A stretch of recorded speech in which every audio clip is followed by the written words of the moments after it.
بسم اللہ الرحمن الرحیم۔ اللہ اکبر کبیرہ والحمد للہ کثیرہ وسبحان اللہ بکرۃ و اصیلا۔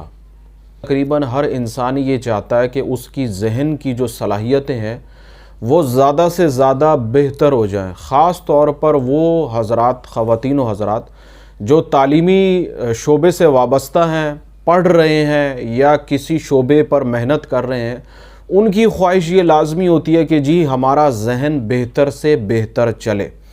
تو آج میں آپ کو آپ کی ذہنی صلاحیتیں کس طرح بہتر ہو سکتی ہیں۔ اچھا، ذہنی صلاحیتوں سے میری مراد صرف دنیاوی اعتبار سے نہیں ہے بلکہ روحانی اعتبار سے بھی ہے۔ جو لوگ تصوف کے راستے پہ چل رہے ہیں، روحانیت کے معاملات پر غور و فکر کرتے ہیں، روحانی نقطوں پر غور و فکر کرتے ہیں، اور پھر جب وہ اپنی سوچ کو استعمال کرنے کے بعد کسی نتیجے پہ نہیں پہنچتے تو ان کے ذہن میں خیال یہ بھی آتا ہے کہ ذہن کے لیے کوئی ایسا عمل، کوئی وظیفہ کیا جائے جس سے میری ذہنی صلاحیتیں بہتر ہو جائیں۔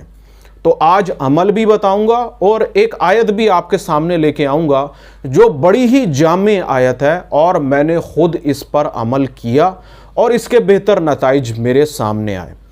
وہ آیت کیا ہے؟ وہ آیت ہے ان اللہ علی کل شیء قدیر، اور اس کا جو مطلب ہے یا مفہوم ہے وہ یہی ہے کہ رب تعالیٰ کی جو ذات ہے وہ ہر شے پر قادر ہے، اس کی جو حکومت ہے وہ ہر شے پر ہے، وہ ہر چیز پر قدرت رکھتا ہے۔ یہ آیت ہے، اور اس کو آپ کس طریقے سے کریں گے وہ بھی میں آپ کو بتا دیتا ہوں، پھر اس کا فائدہ کیا آپ کو حاصل ہوگا وہ بھی بتا دیتا ہوں۔ دیکھیے، سب سے پہلے آپ نے کیا کرنا ہے، آپ ایک چیز کی پابندی کریں گے۔ وہ پابندی کیا ہے کہ آپ نے ہمیشہ جب بھی سونا ہے وہ باوضو ہو کے سونا ہے۔ جب آپ دنیاوی معاملات سے فارغ ہو جائیں، آپ کے دن بھر کے تمام کام ختم ہو چکے ہیں، اب آپ بستر پر سونے جا رہے ہیں، آپ سب سے پہلے وضو کر لیں۔ وضو کرنے کے بعد اپنے بستر پر آ جائیں۔ پھر آپ نے کیا کرنا ہے، آپ نے اول و آخر 3 مرتبہ درود شریف کے ساتھ اسی آیت کی ایک تسبیح پڑھنی ہے، ان اللہ علی کل شیء قدیر۔ آپ نے اس تسبیح کو بڑے ہی دھیان اور توجہ کے ساتھ پڑھنا ہے۔ جلد بازی نہیں کرنی کہ آپ صرف فٹافٹ ایک تسبیح مکمل کر لیں، ایسا نہیں ہے۔ توجہ کے ساتھ، دھیان کے ساتھ پڑھیں، اور یہ بات آپ کے ذہن کے اندر لازمی ہو کہ آپ اسے پڑھ کیوں رہے ہیں، آپ کی نیت کیا ہے۔ اور نیت آپ کی یہی ہونی چاہیے کہ مولا، اس آیت کا مفہوم یہ ہے کہ تو ہر شے پر قادر ہے، تیری قدرت ہے، تو مولا جس طرح ہر شے پر تیری قدرت ہے، اسی طرح میری عقل پر، میری سوچ پر، میرے نظریے پر بھی تیری قدرت ہے۔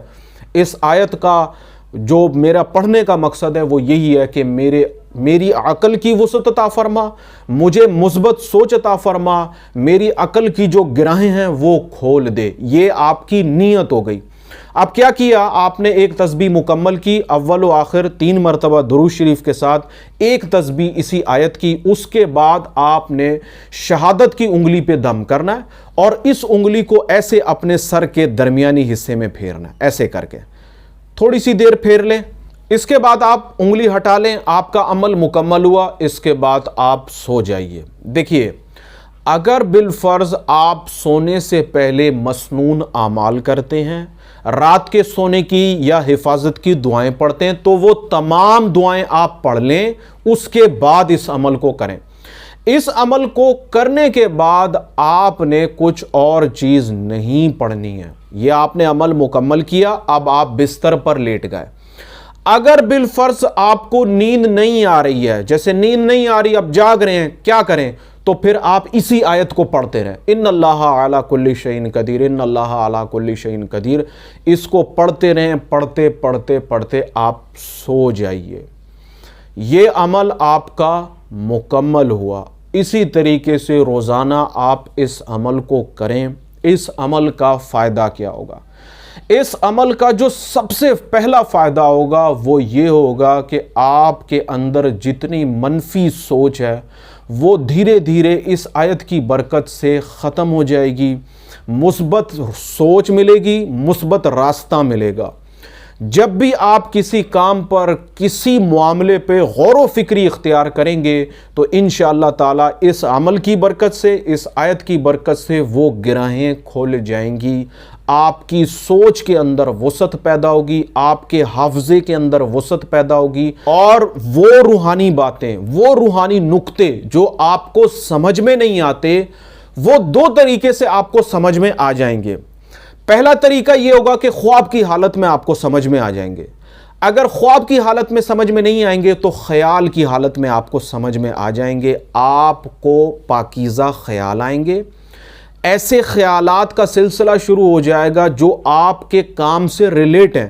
مثال کے طور پر کسی معاملے پہ آ کے پھنس گئے ہیں تو اللہ تعالیٰ اس آیت کی برکت سے، اس عمل کی برکت سے غیبی طور پر آپ کو ایسے خیالات آ جائیں گے کہ آپ اس مسئلے سے، اس معاملے سے نکل جائیں گے، وہ مسئلہ اور اس کا حل آپ کو خود بخود معلوم ہو جائے گا، خیال کی صورت میں بھی اور خواب کی صورت میں بھی۔